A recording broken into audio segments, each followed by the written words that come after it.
के unit classes. आज हम लोग सिंपल सेंटेंस के अगले पार्ट में ये पढ़ेंगे कि कैसे सिंपल सेंटेंस हम जीरेंड के यूज से बनाते हैं। इससे पहले हम लोग simple sentence by using infinitive पढ़े थे।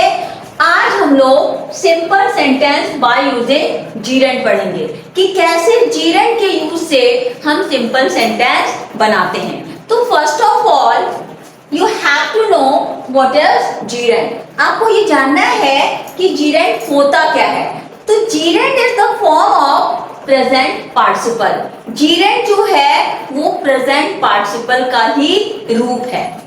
एंड जीरेंड जो है एज अ सब्जेक्ट भी यूज किया जा सकता है एंड एज एन ऑब्जेक्ट भी यूज किया जाता है, राइट? अगर आप जीरेंड को सब्जेक्ट के फॉर्म में यूज करते हो तो वो जीरेंड टू दी सब्जेक्ट कहलाता है, और अगर जीरेंड को ऑब्जेक्ट के फॉर्म में यूज करते हो तो वो जीरेंड टू दी ऑब्जेक्ट कहलाता है। और वही जीरेंड टू दी ऑब्जेक्ट के को क्या कह सकते हैं? प्रेजेंट पार्टिसिपल भी हम कह सकते हैं, राइट? मींस प्रेजेंट पार्टिसिपल में हम जीरेंड का यूज करते हैं, राइट? अब जीरेंड टू दी सब्जेक्ट,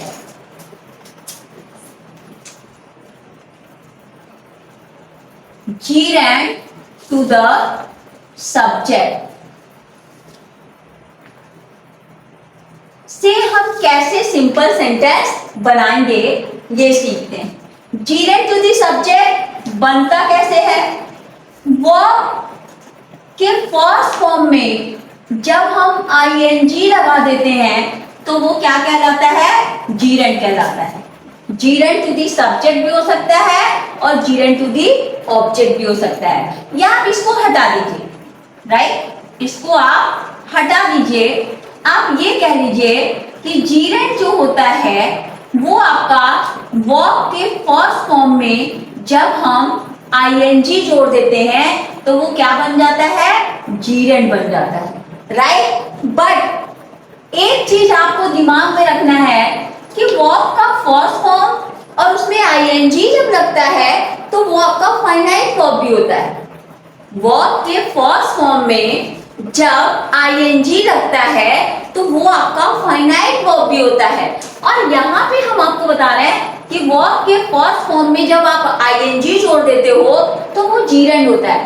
तो आप कैसे अंतर करोगे कि कब वर्ब का आईएनजी फॉर्म जीरेंड कहलाएगा और कब वर्ब का आईएनजी फॉर्म फाइनाइट वर्ब कहलाएगा? जी हाँ, without helping verb,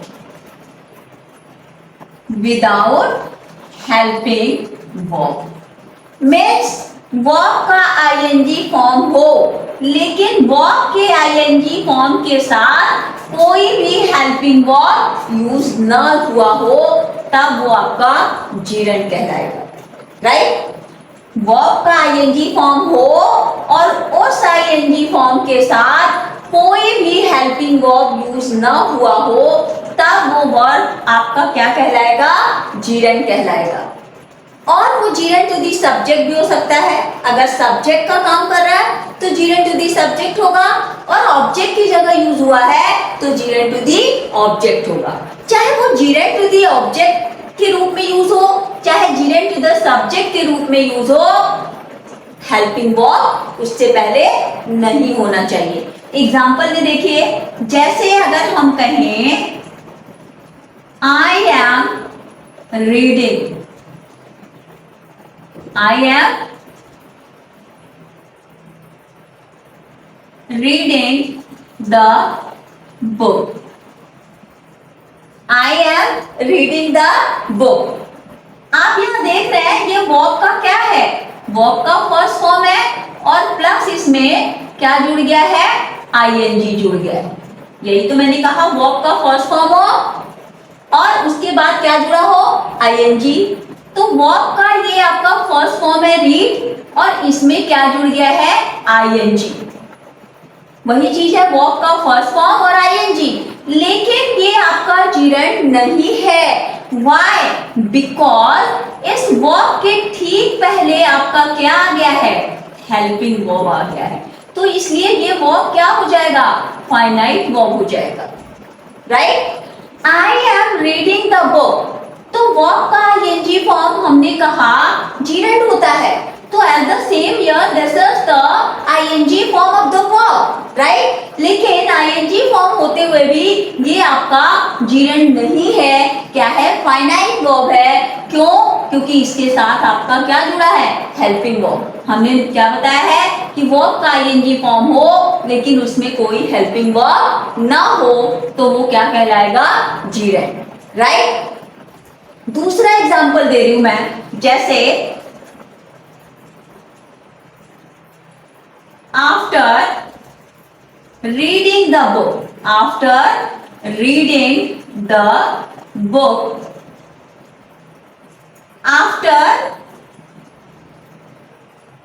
reading the book I slept. After reading the book I slept. You can see here this and this. Both have same spelling and same pronunciation. इसको भी आप reading पढ़ रहे हैं, इसको भी। इस फर्स्ट फॉर्म में आईएनजी लगा है, इसमें भी फर्स्ट फॉर्म में आईएनजी लगा है, लेकिन यहाँ ये फाइनाइट वर्ब हो रहा है और ये आपका क्या कहलाएगा, जीरेंड कहलाएगा, राइट। क्यों, क्योंकि इस वर्ब से पहले, मीन्स वर्ब के आईएनजी फॉर्म से पहले कोई भी हेल्पिंग वर्ब नहीं यूज हुआ है।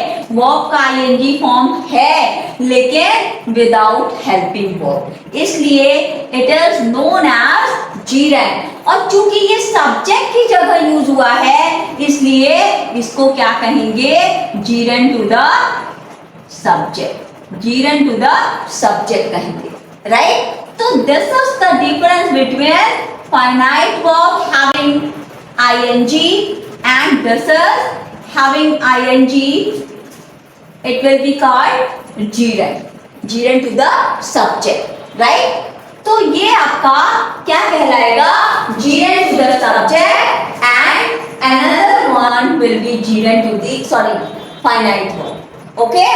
तो ये अंतर है। ये जब फाइनाइट वर्ब के फॉर्म में यूज होगा तो इसकी हिंदी में हम क्या लगाएंगे, रहा, रहे और रही। अगर वर्ब का आईएनजी फॉर्म हो और उसके ठीक पहले कोई हेल्पिंग वर्ब है तो वो आईएनजी फॉर्म जो वर्ब होगा उसकी हिंदी में हम रहा, रहे, रही लगाएंगे। मीन्स ऊपर वाला जो इंग्लिश है आई एम रीडिंग द बुक, तो इसकी हिंदी हो जाएगी, क्या हो जाएगी कि मैं किताब पढ़ रहा हूँ। इसका मतलब क्या हुआ, मैं किताब पढ़ रहा हूँ। क्यों रहा, रहे, रही लगाया वर्ब में मैंने, क्योंकि हेल्पिंग वर्ब यूज हुआ है, as a finite verb use हो रहा है, राइट। अब इन सेकेंड वन, ये जो आपका जीरेंड है, जीरेंड की जब हम हिंदी बनाते हैं तो इसकी हिंदी में हम क्या जोड़ेंगे, करके। क्या जोड़ेंगे, करके, राइट। यही अंतर है। अगर वर्ब का आईएनजी फॉर्म फाइनाइट वर्ब है तो उसकी हिंदी हम रहा, रहे, रही से बनाएंगे, और वर्ब का आईएनजी फॉर्म अगर जीरेंड का काम कर रहा है तो उसकी हिंदी हम क्या करेंगे, करके बनाएंगे। इसका मतलब हुआ मैं किताब पढ़ रहा हूँ, और यहाँ पे रीडिंग का मतलब हुआ पढ़ करके। इसकी हिंदी हुई पढ़ रहा हूँ और इसकी हिंदी हुई पढ़ करके, यानी पढ़ करके, या ये कह सकते हैं कि पढ़ने के बाद। आफ्टर रीडिंग द बुक, पढ़ने के बाद या किताब पढ़ करके मैं सो गया, राइट। कभी कभी इन्फिनिटिव का भी हम यूज जीरेंड के रूप में हिंदी में करते हैं, यानी लिखेंगे जीरेंड और हिंदी कैसे बनाएंगे, ना लेनी से। अगर प्रीपोजिशन के साथ यूज हुआ है तो जनरली जीरेंड की भी हिंदी हम किससे बनाते हैं, प्रीपोजिशन का यूज हुआ है तो जीरेंड की हिंदी हम इन्फिनिटिव से बनाते हैं, यानी पढ़ने के बाद। ना लेनी आ गया, और ना लेनी क्या होता है, इन्फिनिटिव, राइट। बट जो करेक्ट है वो ये है कि जीरेंड की हिंदी हम किससे बनाते हैं, करके। तो आप देख सकते हैं कि इस सेकंड वाले सेंटेंस में ये आपका क्या बन गया, जीरेंड। तो यहाँ पे एक आपका सब्जेक्ट हो गया और एक फाइनाइट वर्ब हुआ। तो ये कैसा सेंटेंस हो गया, सिंपल सेंटेंस बाय यूजिंग जीरेंड। अब हम कैसे बनाएंगे एग्जांपल से बता रहे हैं आपको। तो आप देख सकते हैं ये मैंने दो एग्जांपल दिया है सिंपल सेंटेंस बनाने के लिए, किसका यूज करके, जीरेंड का यूज करके, कि हम कैसे जीरेंड का यूज करके सिंपल सेंटेंस बनाएंगे। तो हम जब पहला part simple sentence by using infinitive पढ़ा रहे थे, तब भी हमने आपको ये कहा था कि जब दोनों सेंटेंसेस को जोड़ करके जब आप एक सेंटेंस बनाते हो तो सबसे पहले हिंदी में कोशिश करिए जोड़ने की। तो जब आप दो सेंटेंसेस को जीरेंड से जोड़ोगे, तो जब आप जोड़ोगे तो जो एक वर्ब है उसको ऐसा बनाओ कि एक वर्ब में करके आ जाए। क्या आ जाए, करके। क्यों, क्योंकि जीरेंड की हिंदी जो होती है वो करके होती है, यानी वर्ब में अगर आपने करके लगा दिया तो वो क्या कहलाएगा, जीरेंड, राइट। और वर्ब का आईएनजी फॉर्म है विदाउट हेल्पिंग वर्ब इंग्लिश में, तो वो क्या कहलाएगा, जीरेंड। तो कोशिश ये करना है कि हम ऐसे हिंदी बनाएं, इस तरह से दोनों सेंटेंसेस को कंबाइन करें कि एक वर्ब में हम करके लगा दें, राइट। कभी कभी एक्सेप्शनल यूज भी होता है कि हम यूज तो जीरेंड का करते हैं लेकिन हिंदी हम इंफिनिटिव का बनाते हैं। वो कब, जब किसी प्रीपोजिशन के साथ हम जीरेंड को यूज करते हैं। तो ऐसी स्थिति में जैसा कि अभी हमने आफ्टर का यूज किया था, राइट। तो आफ्टर, उसके बाद जो जीरेंड यूज किया था जब हम उसकी हिंदी बना रहे थे कि आफ्टर रीडिंग द बुक, किताब पढ़ने के बाद। तो पढ़ने ना नहीं आ गया तो हिंदी तो इंफिनिटिव की आ रही है, लेकिन उसको हमने इंग्लिश में क्या बनाया, जीरेंड बना दिया, राइट। तो अगर प्रीपोजिशन के साथ हिंदी में ना लेनी आता है तब भी उस ना लेनी वाले वर्ड को आप जीरेंड में ही चेंज करेंगे। बट जो रिकॉग्निशन है, मेन रिकॉग्निशन हिंदी में जीरेंड का है वो ये कि आप हिंदी में करके यूज करोगे। तो डू एक्सरसाइज, एक्सरसाइज करो, it is good for health, ये आपके हेल्थ के लिए क्या है, अच्छा है। अब इन दोनों सेंटेंसेस को सिंपल सेंटेंस बनाना है, किससे यूज करके, जीरेंड का। यानी हिंदी ऐसा बनाए कि एक वर्ब में क्या लग जाए, करके। ये आप देख सकते हैं कि एक फाइनाइट वर्ब ये है और दूसरा फाइनाइट वर्ब ये है, ठीक है। आप दोनों को जोड़ेंगे कि एक सब्जेक्ट आ जाए और एक फाइनाइट वर्ब आ जाए। तो जीरेंड बनाएंगे, इसको बनाएंगे जीरेंड, हम किसको बनाएंगे, डू को बनाएंगे। तो क्या हो जाएगा, डूइंग, क्या बन जाएगा, डूइंग एक्सरसाइज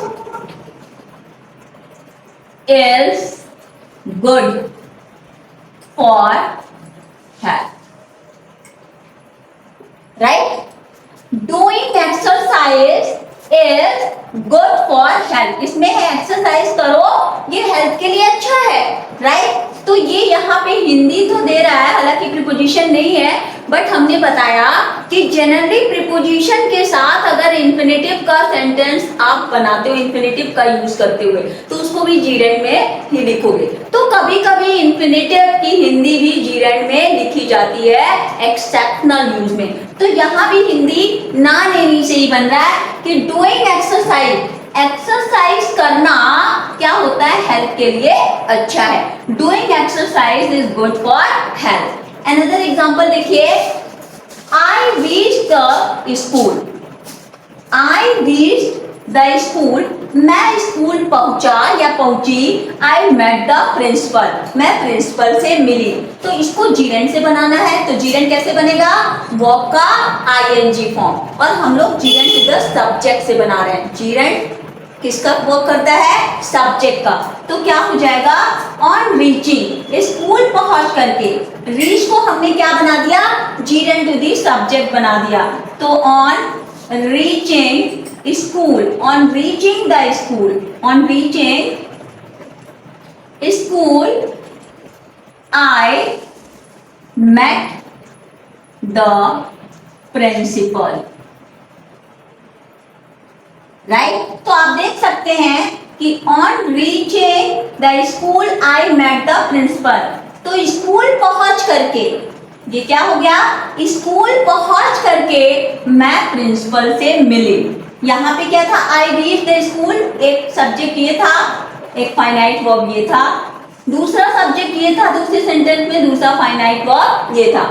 अब इन दोनों सेंटेंस को हमने ऐसा जोड़ा कि एक वर्ब आपका क्या बन गया, जीरेंट टू दी सब्जेक्ट बन गया, मीन्स आपका जीरेंट बन गया, राइट। सब्जेक्ट की जगह है तो जीरेंट टू द सब्जेक्ट कहलाएगा। तो आप देख सकते हैं कि जब इस फाइनाइट वर्ब को हमने जीरेंट बना दिया तो अब आपके साथ एक सब्जेक्ट बचा और दूसरा आपका क्या कहलाएगा, फाइनाइट वर्ब कहलाएगा, जो कि सिंपल सेंटेंस का मेन रिकॉग्निशन है, डेफिनेशन है कि the sentence that contains only one subject and only one finite verb is known as simple sentence. तो आप देख सकते हैं कि एक सब्जेक्ट है, एक फाइनाइट वर्ब है और दूसरा फाइनाइट वर्ब किसमें बदल गया, जीरेंट में, तो ये आपका सिंपल सेंटेंस कहलाएगा। तो now simple sentence by using gerund is finished. इसी तरह से आप ढेर सारे एग्जांपल बुक के हेल्प से कर सकते हो, राइट, कर सकते हो बुक के हेल्प से, बट हिंदी कैसे बनाओगे, जीरेंट में करके आना चाहिए। कभी कभी अगर आपकी हिंदी इंफिनिटिव से भी बनती है तो उसको जीरेंट ही इंग्लिश में बना करके आप सिंपल सेंटेंस बनाओगे।